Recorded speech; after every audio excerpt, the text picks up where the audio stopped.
Welcome. இங்க பாத்தீங்கன்னா ஒரு ஹோம்லெஸ் ஓல்ட் மேன் வந்துட்டு ஹாஸ்பிட்டல் அட்மிட் ஆகுறாங்க. அவங்கள ட்ரீட் பண்ற டாக்டர் வந்துட்டு அவங்க கையில எக்ஸ்பென்சிவான வாட்ச் இருக்கும். அதை எடுத்துடலாம் அப்படின்னு சொல்லி ரிமூவ் பண்றாங்களா, அதுக்கு சம்மந்தமே இல்லாம அந்த ஹோம்லெஸ் ஓல்ட் மேனுமே வந்து தேங்க்யூ அப்படின்னு சொல்றாங்க. ரூம் போயிட்டு வாட்ச் போட்டு பாக்குறாங்க. உடனேவே வந்துட்டு உள்ள இருக்க முல்லாம் ஃபாஸ்டா சுத்த ஆரம்பிக்குது. அதாவது டைம் ஸ்பீடா போகுது.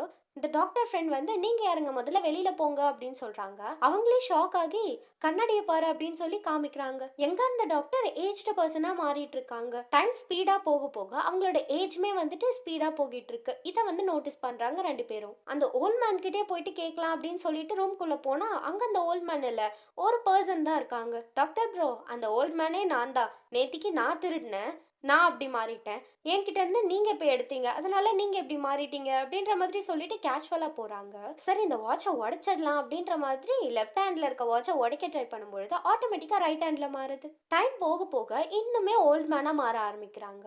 ஸோ வெளியில இருக்க எல்லார்ட்டையும் அதை கழட்டி விடுங்க, இதை கழட்டி விடுங்க அப்படின்னு சொல்லி காமிச்சிட்டு இருக்காங்க. ஆனா யாருமே கழட்டி விடுற மாதிரி இல்ல. இப்படியே நைட் ஆக அந்த டாக்டர் வந்துட்டு இன்னும் ஓல்ட் மேனா மாறிடுறாங்க.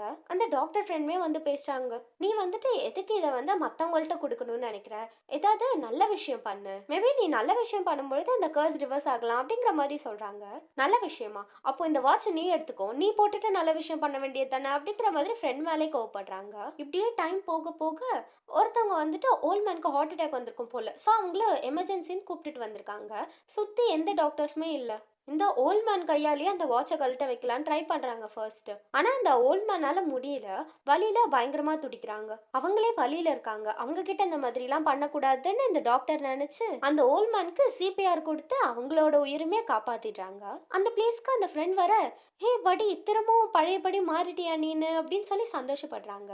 ஸோ அந்த கண்ணாடியை பார்த்து இவங்களுமே சந்தோஷப்படுறாங்க. அந்த வாட்ச் கீழே தான் இருக்கும், அதை எடுத்து டஸ்ட்பின்லயுமே போட்டுடுறாங்க, யார் கையிலும் கிடைக்க கூடாது அப்படின்னு. ஸோ இந்த ஸ்டோரியில இருந்து நீங்க என்ன புரிஞ்சுக்கிட்டீங்க அப்படின்றத கமெண்ட்ல சொல்லிருங்க.